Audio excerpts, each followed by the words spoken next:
Maťo, víťazstvo absolútne, prvýkrát na kopcoch. Aké sú tvoje pocity, aké sú emócie? Tak emócie sú šťastné, vynikajúci výsledok. Absolútne si myslím, že som ešte nevyhral do vrchu, ak sa nemýlim tento rok. Pred všetkými, pred štvorkolkami, pred formulami a tak ďalej. Takže paráda. Treba povedať, že vlastne to počasie nám troška pomohlo, pretože bolo takéto nasliznuté a aj sme laborovali s nastavením, respektíve s pneumatikami, ktoré tam dať. Myslím si, že som sa dobre rozhodol, že sme dali všetky 4 suché na obidve jazdy a vyšlo to. Bolo to veľmi náročné, lebo napríklad v druhej jazde tam boli 2-3 miesta, ktoré boli mokré za zakrutok, kde som vôbec nevidel, takže ja som tam naletel a mal som tam veľké krízovky a treba povedať vlastne, Martin Juhás išiel vynikajúco druhú jazdu do tej inkriminované zákruty, kde som aj ja mal nejaký taký problém a vlastne tam sa otočil. Takže ale tak to je a vlastne dúfam, že zajtra to nejako už dojazdím a budeme všetci spokojní. Ku absolútnemu titulu ti chýba už len pár bodov. Aké sú teda ciele? Budeš možno pociťovať ráno nejaký stres, alebo ešte možno priskoro na to niečo takéto? Ja si nemyslím, že pociťujem stres, ani aj teraz to už bolo také na hrane, lebo vlastne som bol len sekundu pred Maťom, pred druhou jazdou a vedel som, že bude rýchlejší, pretože dá sliky a tá 3000 je rýchla. Ale stalo sa mu to, čo sa stalo a bol som prekvapený, že to v kľude, lebo ja som to nechcel rozbiť, nechcel som ísť nejak úplne že za hranu, aj keď som chcel ísť rýchlo. No a zajtra si to chcem užiť. Chcem ísť rýchlo, nechcem ísť zase pomaly, to ma nebaví ísť pomaly, takže chcem ísť tak akože tak normálne. Ale zase tiež musím rozmýšľať, no, takže myslím si, že tie skúsenosti mám na to, aby som to vedel nejako odhadnúť. Ďakujeme a držíme palce. Ďakujem. Filip, aká bola sobota na hutách? No, sobota na hutách bola mokrá. Šmíklavá, ale ako kopec zaujímavý, mne sa to veľmi páčilo. Ďalšia super skúsenosť, dopadlo to fajn. Dobre sme dojazdili všetky 3 vozidlá, takže ja som spokojný. Boli nejaké momenty z tvojej strany, ktoré ťa možno trošku vystrašili, prekvapili? Určite boli a to bolo, keď sme prezuli na sliky z mokrých a to bol zlý ťah. Kde boli krízovečky? Krízovečky, tak ten prvý úsek, tie prvé 3 zákruty určite tam. Takže. Do zajtra, aké si dávaš ciele? Ja budem jazdiť už iba na mokrých, aj keď bude 30 stupňov. Nie, tak udržať si to prvé miesto a užiť si tú jazdu asi, to bude taký cieľ môj. Čas nebudem žiadny hovoriť. Dojazdiť prvý, užiť si to. Samo, prvé preteky v reále. Aký je to rozdiel oproti virtuálnym? No je to dosť rozdiel, hlavne v tých G-čkách a v tréningu, lebo v Sime jazdím koľko chcem vlastne pred rejsom a túto som prišiel a mám 2 kola, takže je to dosť také riskantné ísť fakt, že na hrane a vyšlo to asi teda. No, vyzerá to, že to by malo byť 3. miesto v Gear Cupe. Ako to hodnotíš? Aké sú tvoje pocity, emócie a ako si ten dnešný deň užil? Nečakal som to vôbec, že budem 3. a užil som si to neskutočne. Zážitok, brutálny, je to rozdiel naozaj byť v Sime a takto, že reálne v tom aute.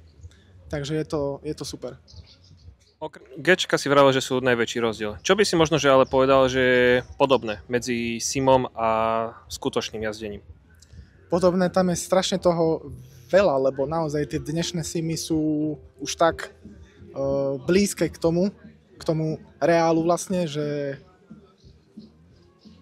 fakt je Gčka, tréningy a ináč reálne to je to isté. Na 99% by som povedal. Naozaj nemám k tomu viac, čo asi povedať. Ako sa ti páčila trať tuto na hutoch a celkovo kopcové podujatie? Trať sa mi páčila, akurát to počasie bolo také, že prvé kolo tréningové bolo, že fakt, že mokro, takže to bolo dosť cítiť, šmiklavé to bolo. A postupne to schlo až do toho druhého ostrého závodu, kde som spravil o niečo horší čas, lebo bolo to už také, že šmiklavé trošku. Aj som prebrzdil jednu zákrutu, takže možno, že by to bolo lepšie, ale super, akože. Trať fajn. Kebyže si mal zhodnotiť toto svoje účinkovanie Jednou vetou, aká by to bola? Ty kokso, si ma dostali. Asi super zážitok, na ktorý fakt, že nezabudnem a bolo to fajn, bolo to naozaj, že pecka. Ďakujeme veľmi pekne. Ďakujem aj ja. Michal, aká bola sobota pre teba? No tak bola veľmi ťažká, lebo tie podmienky od rána, hej, nám začalo pršať, sme nevedeli, aké gumy zvoliť, či mokré, či suché. No a do ostrých jazd sme to, hej, v podstate, hej, tu s kolegom, s Mikým Čambalom spravili, si myslím, presne naopak, hej, no ako sme mali, na prvú sme dali, hej, tie mokré a na druhú sme dali suché a malo to byť presne naopak. No ale chvála Bohu, hej, sme v cieli, proste, hej, všetko šťastlivo a ja som skončil absolútne druhý za Maťom Homolom, lebo ten dneska predviedol naozaj, si myslím, on je slušný, hej, proste výkon naozaj išiel fakt strašne rýchlo, no a mi nedal proste žiadnu šancu ho stíhať. Ale s druhým miestom som spokojný a už sa teším na zajtra, snáď bude sucho a skúsime sa ešte povoziť. Kde vidíš možno priestor na zlepšenie do zajtra? Ako tá moja jazda je celkom slušná, len tie rýchle pasáže, hej, mi robia strašný problém, neviem to tam proste v tých, hej, maximálnych rýchlostiach nejako to auto, hej, tam pustiť, hej, neviem, či mi chýba odvaha, alebo čím to je, ale ešte skúsim zajtra to vylepšiť, snáď sa ešte trošku rozjazdím a uvidíme, ako to bude. Držíme palce a nech sa zajtra darí. Ďakujem pekne. Miky, Miško Žiak sa nám pochválil, že ste zvolili presne pneumatiky naopak, ako sa malo. Čo nám k tomu povieš ty? Miško Žiak mal pravdu. Prvej ostrej sme vlastne obidvaja išli na mokrých gumách, mali sme informáciu, že hore dosť mrholi, že teda tie mokré gumy by boli dobrá voľba, no nebola. A v druhej jazde tým, že Miško má štvorkolku, tak vlastne išiel 4 suché gumy, ja som išiel vpredu suché, vzadu mokré. My to voláme taká, že maďarská kombinácia. A tiež to nebolo dobré, ale nakoniec výsledok bol fajn. S poznatkami z dneška.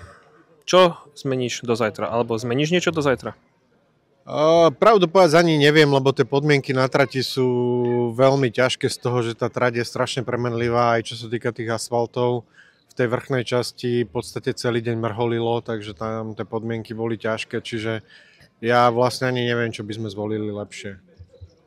Aký úsek trati sa ti najviac páčil? Tá trať je celá pekná, akože ono keby bol na nej natiahnutý nový asfalt, tak je naozaj akože veľmi pekná.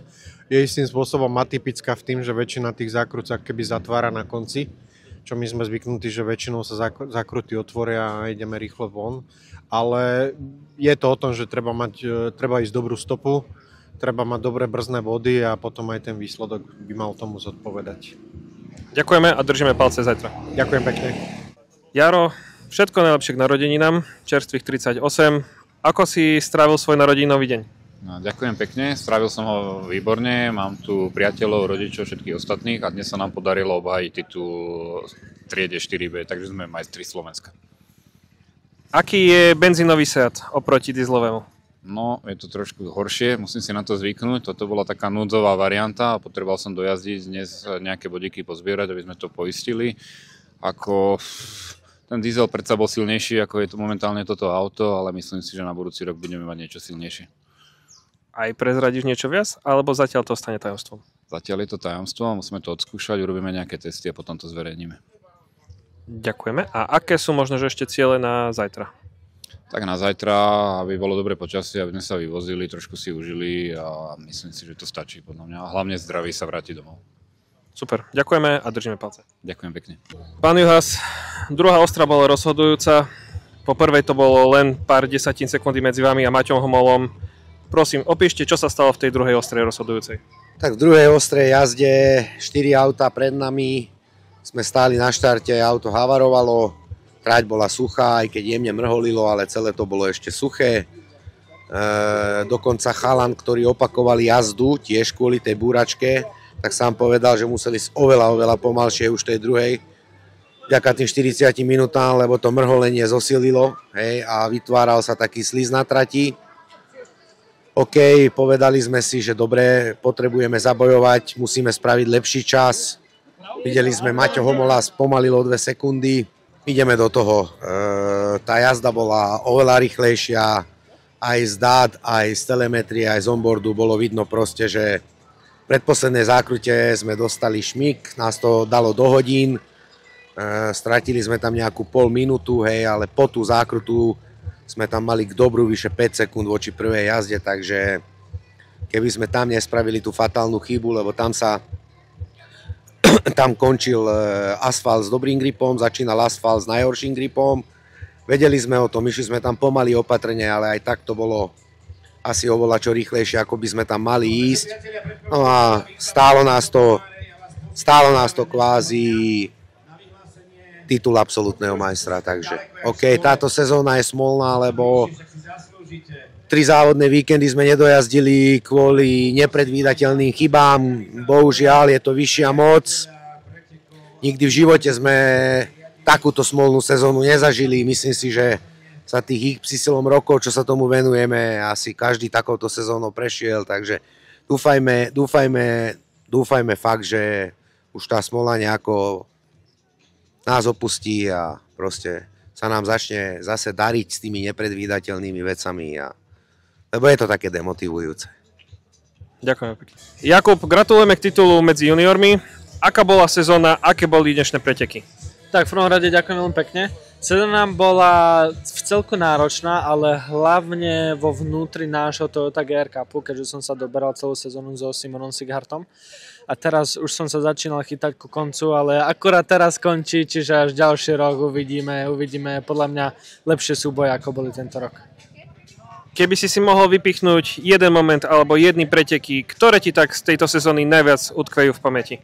Podľa mňa to sú určite Huty a to je najmä kvôli tým súbojom so Simonom a pre mňa zatiaľ z celého kalendáru moja najobľúbenejšia trať.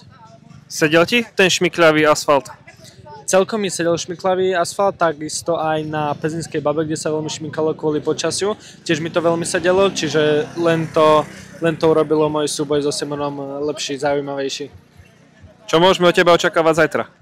Zajtra? Tak dúfajme, že dobré umiestnenie, ak sa zobudím na čas. A uvidíme zajtra. Radšej to nechcem zakriknúť. Ďakujeme a držíme palce. Ďakujem veľmi pekne. Denis, koľko nových spôsobov ste našli na hutách na otváranie piva? No, vždy je čím. Opýtam sa inač. Ako sa ti jazdilo dnes? Super.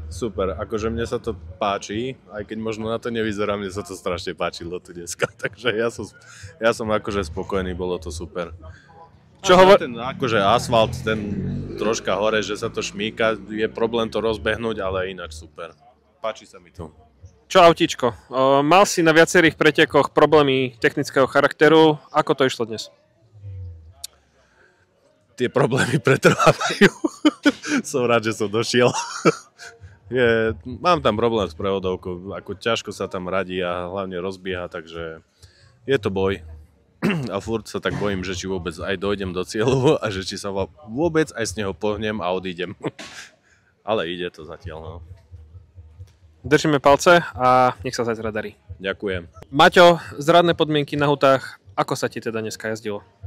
Tak ja hovorím tak bizarne, že to bolo moje najlepšie zrýchlenie kariéry, lebo nie vždy sa ti podarí z prvého tréningu, alebo respektíve proti prvému tréningu do prvej ostrej jazdy sa zrýchliť o minútu.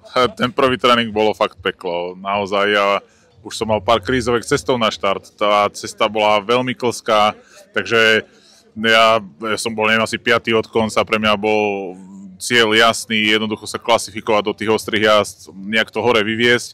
No a potom tých ostrých jazdách, ako to začalo osýchať, i keď v podstate celý víkend tam padala taká nejaká srieň alebo niečo, tak celý víkend sa nedá hovoriť, respektíve celý deň ešte, že by tá trať už bola suchá, hej, takže stále sme šli na takých polomokrých podmienkach, kto sa tu šachovalo, rozmýšľalo aj v DP, či dať suché, mokré alebo čo.